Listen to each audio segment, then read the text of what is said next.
நான் அர்ஜுன். வேலை காரணமாக நகரம் மாறி ஒரு பழைய வாடைக்குடிசை எடுத்தேன். வீடு அமைதியாக இருந்தது. ஆனா ஒரு அறை மட்டும் என் மனசுக்கு ஏதோ சொல்ற மாதிரி இருந்தது. அந்த அறைக்குள் கால் வைத்த உடனே ஒரு கருப்பு தோலால் கட்டப்பட்ட டைரி தரையில் கிடந்தது. டைரியின் அட்டையில் அழகான எழுத்தில் எழுதப்பட்டிருந்தது. மீனா 1998. நான் இறக்காத நினைவுகள். இந்த வீட்டுக்குள் இன்னும் திரும்பி வருவேன். என் முதுகில் நடுங்கல் ஓடியது. ஒரு டைரிக்கு இப்படி ஒரு செய்தியா? அதைத் திறந்தேன். பக்கம் 1. நான் இந்த வீட்டில்தான் தனியா இருந்தேன். ஒரு நாள் இரவு கண்ணாடிக்குள் என்னோட பிரதிபலிப்பு புன்னகை செய்தது. நானோ புன்னகைக்கவே இல்ல. என் கண்கள் பெரிதானது. கண்ணாடி, பிரதிபலிப்பு.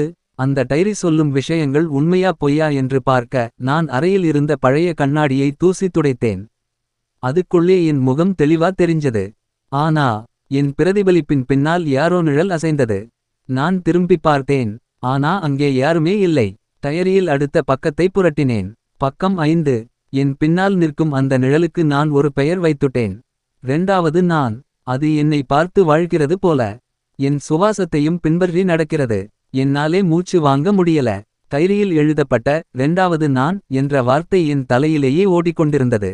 அந்த இரவு தூங்க போற நேரம். அறை முழுக்க அமைதி. நான் கண்களை மூடினேன்.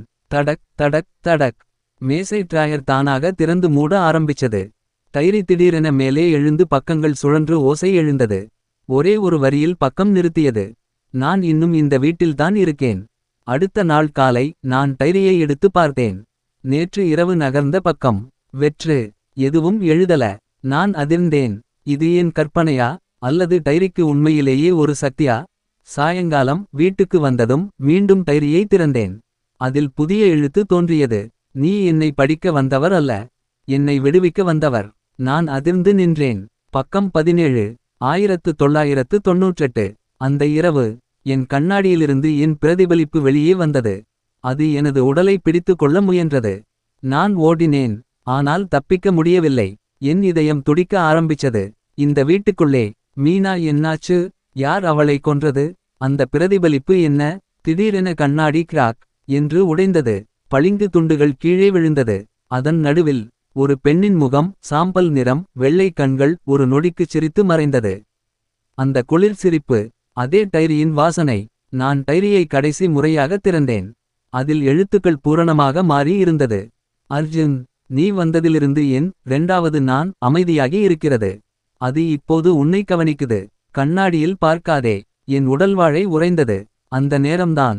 பின்னால் கண்ணாடி சற்றே ஜெக் ஜெக் என்று ஒலித்தது. மெதுவாக திரும்பி பார்த்தேன். உன் பின்னால் நான்தான். கண்ணாடிக்குள்ளே என் முகம் தெரியல. அதுக்கு பதிலா ஒரு பெண்ணின் முகம். பிரகாசமில்லாத கண்கள். வெட்டப்பட்ட உதடு. ஆனா முகம் மெதுவா சொல்லுது போல. நான் வெளியே வந்துட்டேன். இப்ப உன் பிரதிபலிப்பு நான்.